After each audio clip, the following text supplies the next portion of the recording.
when we went to break, we just started talking about some of the components in Novavax. I've talked in my show many times, Dr. Nagase, about Novavax because they use a baculovirus as the vector to get the mRNA into moths and I'm assuming other arthropods.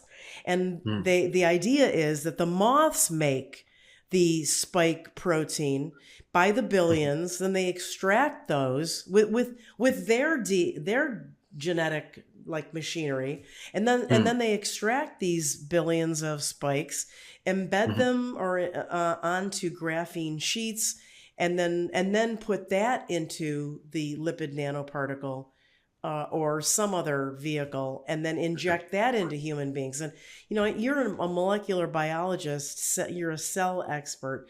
Talk to Mhm. me a little bit about what this means, and are people with Novavax, are they getting moth DNA into their DNA, and would it integrate? Well, hopefully not.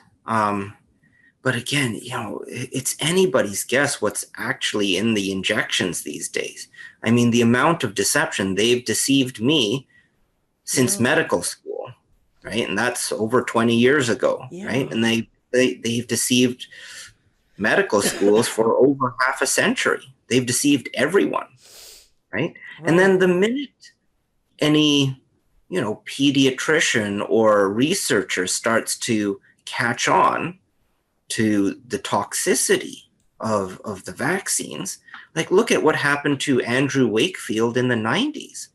He was thrown out of practice in the UK, right? He was a doctor, and now they took away his license, they censored him.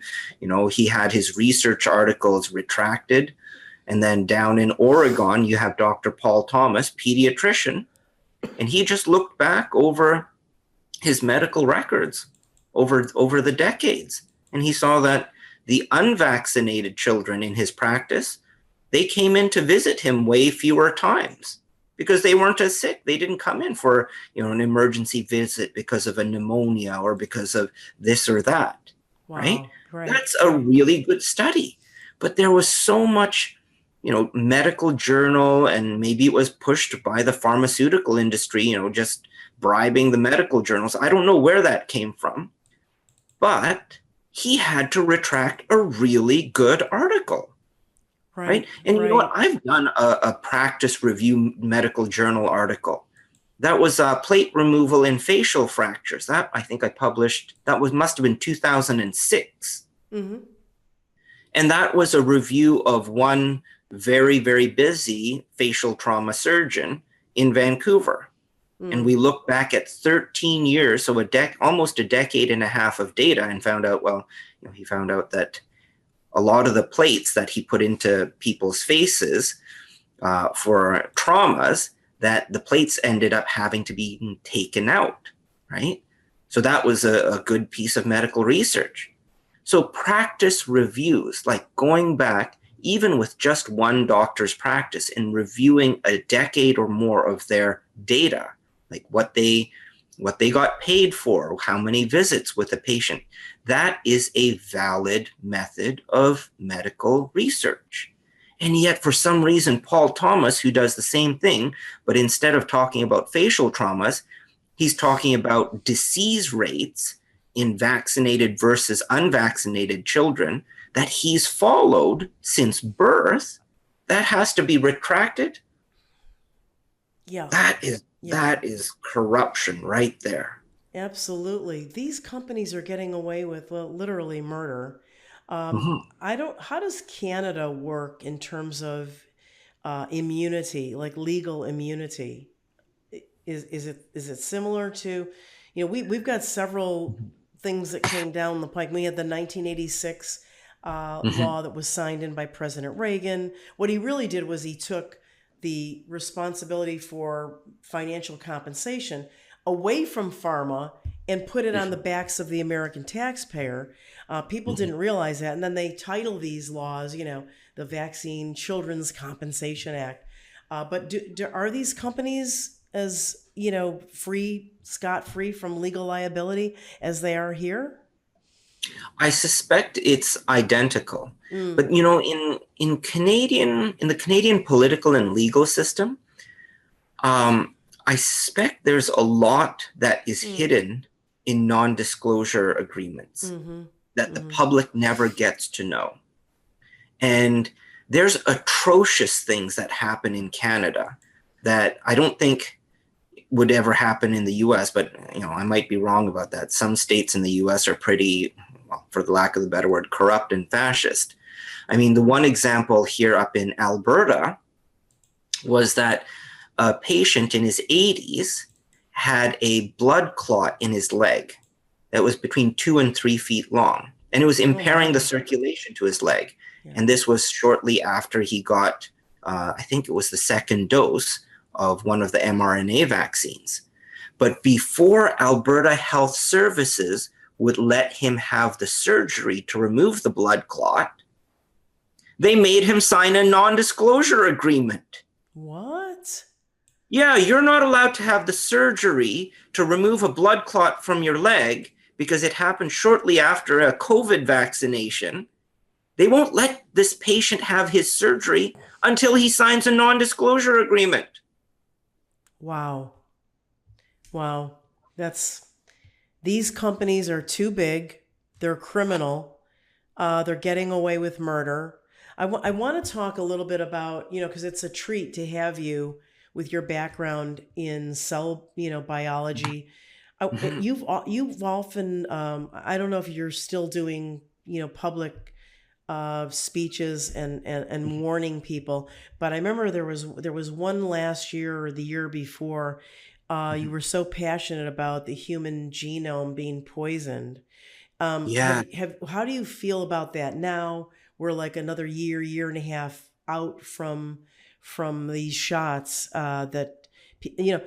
Well, I've got a couple of things I want to ask you, but how do you feel about that now? Are you more convicted as ever on that topic, or what have you seen? when I first mentioned it publicly, that was in a speech in Vancouver, November 3rd, It was a great 2021. speech. Yeah. I wish there had been a complete halt and moratorium then, Mm-hmm. right? Mm-hmm. And because that was the first speech where I was talking about reverse transcriptase. Yes. A study that came out, I think it was the summer of 2022. So this was really interesting, and I posted a little summary of that article on my Substack. They took liver cell lines and they gave them the Pfizer injection. Mm. And so there was two things that are absolutely criminal. First of all, after the Pfizer injection, they washed away the mRNA and they used an mRNA nuclease to make sure that any mRNA that was left on the petri dish and on top of the cells and inside the cells was destroyed. And then they checked the DNA of those hepatic cells, those liver cells that were exposed to the Pfizer vaccine, to see if the DNA had a DNA version of the spike protein mRNA that was from Pfizer. And they found that it existed. Hmm. So that mRNA that was supposed to not change your DNA is now proven to change DNA in the lab. Oh my But gosh. these researchers did something smart. They didn't just stop there. They checked to see what the reverse transcriptase levels were before and after the injection. So their control group didn't have any Pfizer vaccine applied to it, right? Mm-hmm. So those Mm-hmm. cells, they had low levels of reverse transcriptase, which is kind of the situation normal for the body, right? After you're done being an embryo, you're done being a fetus, you're done growing up as a child, most of the time your body doesn't have a lot of reverse transcriptase active and reverse transcribing things because you don't need to be reverse transcribing things. Mm-hmm. Mm-hmm. Then they checked the liver cells that had the Pfizer vaccine, and their reverse transcriptase levels were amplified. Mm. What does that mean to the average So that everyday means person? there is something in the Pfizer injection, the Pfizer vaccine, that causes reverse transcriptase to be turned on. Mm. And what is So the then evil bad part? What is the implication of that? Why do we not that want means that? Yeah. the likelihood that it was intentionally Mm. designed to change the DNA is extremely high. Because Why would these companies want to do that? What's your speculation? there is a hidden agenda. And it's anyone's speculation what that Yeah. hidden Yeah. agenda is. Is that hidden agenda literally all the stuff we hear from the WEF, where they want a tagged and trackable society? I Mm-hmm. don't know. Mm-hmm. But certainly we see from powers that be that have trillions of dollars at their disposal, they certainly have the means to do this type of genetic alteration of the human species. They have so much money, they have so much resources, they can do it if they want to, if we fall for that trap, Yeah, right? I'm worried that there's more of an agenda, Mm-hmm. that there's some intention to not just change the DNA, but to do many different things because they can, Yeah. and doesn't it shock you that people still rush up to get their boosters, and or do you have a sense that people are really starting to realize that something's very wrong? What do you think? Oh, I feel like people are starting to wake up and realize what an extreme breach of trust has happened, right? Yeah. And this applies to me too. Mm-hmm. Like I trusted my medical school, right? I Mm. trusted that professor that when he said, vaccinations, this is back in 2002, he's teaching all us young medical students. He's Mm-hmm. saying, yeah, vaccinations have been associated with sudden infant death. And then he just left it at there. And, we all believe that, well, that must be the latest medical research as of 2002, and it's priority number one for, our publicly funded national science foundation, right? That they'd be looking into this, right? I've paid hundreds of thousands of taxes in my career.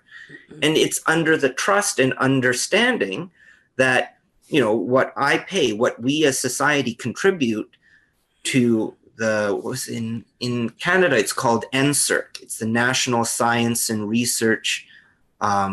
Anyhow, that's the funding organization that pays out all this hundreds of millions of dollars of research to all the universities in Canada.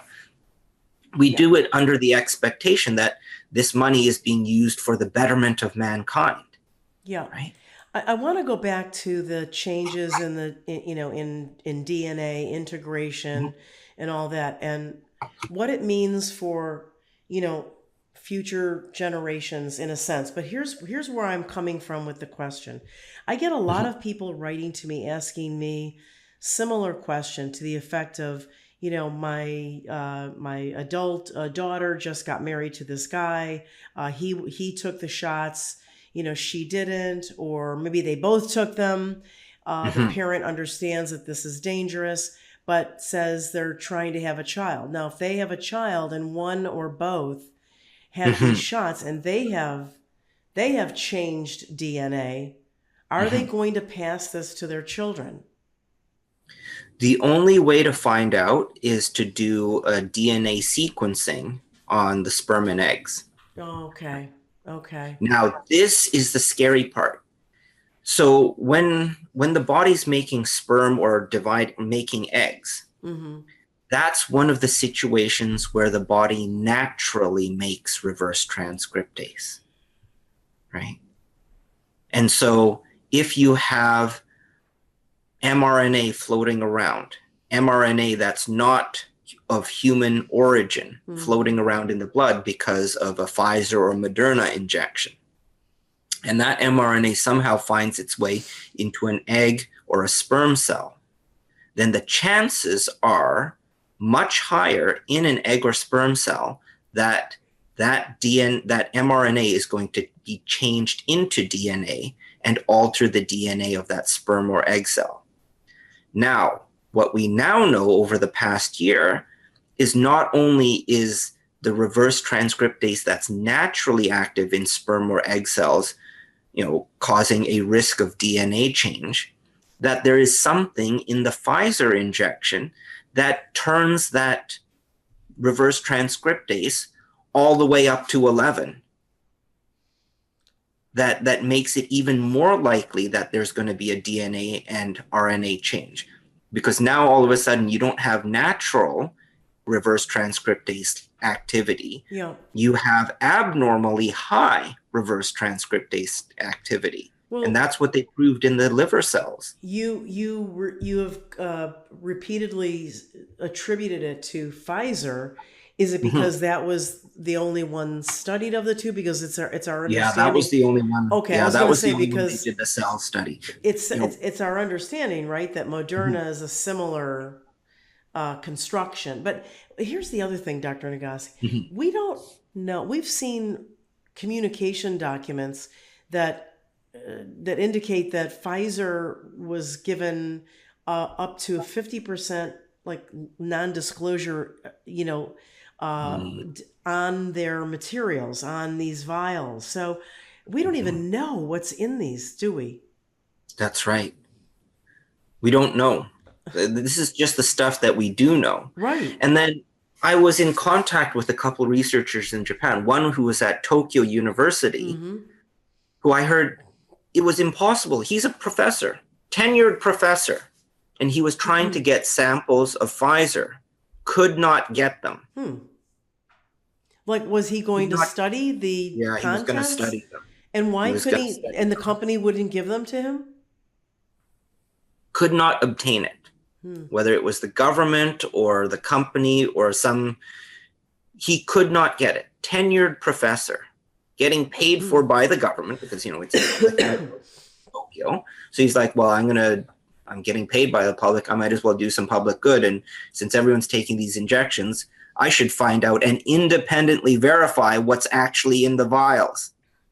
Can't get any samples. Wow. Right? So we're seeing worldwide corruption across all governments. No Japan, question. US, Canada. This is... Yeah, it's unheard of. Talk to me about this transference that the lay person calls shedding. This, Pfizer had it in one of their documents. I believe it was in a protocol that advised potential researchers on the multi-center trial that if a jabbed person had a partner who wasn't jabbed, that there was it was a serious adverse event, which is escalated. Right. If they were merely exposed, and somehow now they're not worried about that. Do you believe that this shedding thing is happening? And if so, what do you think is being transferred? Oh, absolutely. I mean, people's bodies can replicate and shed viruses. That's just kind of a normal infectious process. That's just the flu. But from these shots, what do you think something's transferring from the jab to those who didn't take it? Yeah. So if a body can shed a virus, which is the size of a virus, of course you're going to shed something that's 1/1000th the size of a virus, a spike protein, 1/10,000th of a virus. It's going to fly, it's going to shed, it's going to spread a lot farther than a whole virus, right? And viruses, the small ones, are small enough to be carried along on air currents. Yeah. So spike proteins, it's impossible that they are not being shed. And that's just from the drawing board. So all this damned lie that came out at the very beginning, that was when the vaccines were first being released, that was December 2020. Yeah. This damned lie that was being circulated everywhere, like little, what was it? Medical Express, or, the medicine for lay people's websites, right? Yeah. The popular medicine press was saying, oh, it's not shed. It doesn't change your DNA. Flat out lies. Right. Well, Dr. Nagase, we have gotten to the end of our second segment. I want people to know that we're going to continue for our newest segment called After Talk. So if you want to see, hear our continued discussion, go to my Rumble channel at rumble.com/Dr. Jane Ruby to hear the After Talk with Dr. Nagase. But before we say goodbye to you, for this. I'll just have a few words for anyone who wants to join for the After Talk. I'll be talking more about shedding. Awesome. What places probably have the most shed spike protein and what it does to the body. Okay, thank you for giving them a little teaser. They love that. But before we say goodbye to you in this segment and for the main show, I want you to tell people where they can find you. You did mention your Substack, but anywhere else also? Tell us how to find your Substack, what's it called, and how they can maybe support your work or find your other writings and musings on this. I have a Rumble channel as well, and Awesome. I'll post it in the chat, and then and my Substack. Those are my two main social medias. What's your Rumble? Is it just Dr. Nagase? It's just Dqniel Nagase. So Okay. rumble.com/user/DNAGASE. And your Substack, because some people have all kinds of interesting titles for their Substacks.